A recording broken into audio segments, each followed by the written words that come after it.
So what's up sa inyo mga paps, no? So ito nga pala yung ating motor na si Keyway Icon 110cc na 2022 model. So 2026 na ngayon, bale 4 years na siya sa akin mga paps, no?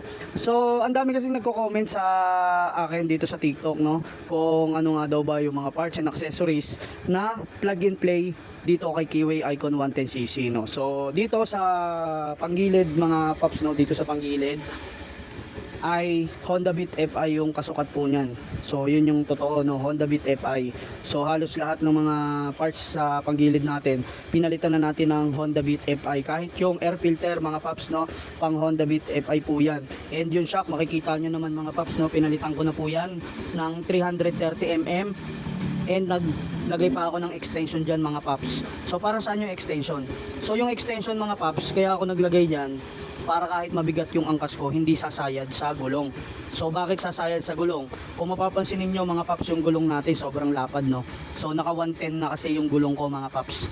110 by 80 by 14. So pwede pala yun, pwede palang 110. So pwede yan mga paps, no, sa ating stock na mugs, no. So yung harap ko mga paps, 100 by 80 by 14. So pwede pa rin yan mga paps, no, basta stock yung mugs na ipapalit po ninyo. Pero kung magpapalaki kayo ng gulong at hindi stock yung mugs na gamit ninyo, mas maganda kung naka Honda Click na mugs kayo, para kahit na malaki yung gulong hindi sasayad, no. Kasi yung sa akin mga paps, hindi yan sumasayad kahit na sobrang bigat ng karga ko, at araw-araw ko rin kasi itong ginagamit pan-deliver mga paps, no. Kaya shoutout sa mga Lala Move rider dyan. So yung aking yung aking brake pad pang Honda Beat FI na po yan, kasi nagpalit ako ng caliper na pang Honda Beat FI para hindi kayo mahirapang maghanap ng brake pad. Magpalit na lang kayo ng pang Honda Beat FI na caliper, no.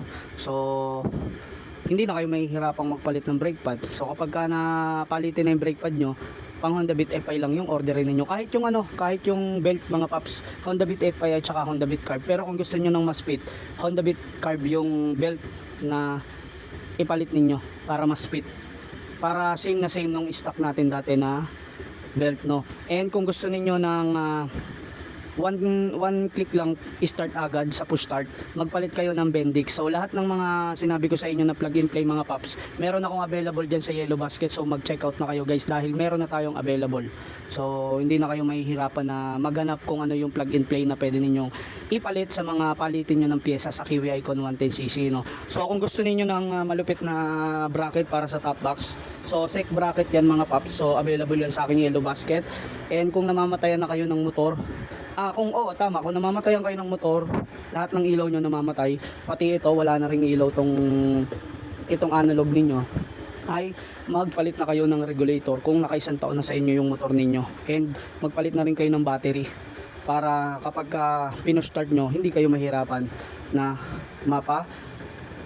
mapag-andar o mapagana yung motor ninyo. So halos wala naman akong pinalitang iba dyan mga paps, no. So regulator nagpalit na tayo, available yan lahat sa Yellow Basket ko mga paps, no. Pati yung brake shoe, so meron tayong available niyan sa Yellow Basket mga paps. So ang dami nagko-comment sa akin mga paps, hindi ko lang kayo may isa-isa, pero ito panoorin nyo na lang yung video na to. Yun, may available na sa Yellow Basket mga paps. Plug and play mga paps, hinanap ko talaga yung mga parts and accessories na pwede ninyong ipalit sa mga palitin nyo ng mga parts, no. So check nyo na lang dyan sa Yellow Basket mga paps. So yun lang mga paps, no. So ride safe sa inyong lahat, and ingat kayo palagi. Shout out sa mga naka Keyway Icon 110cc dyan.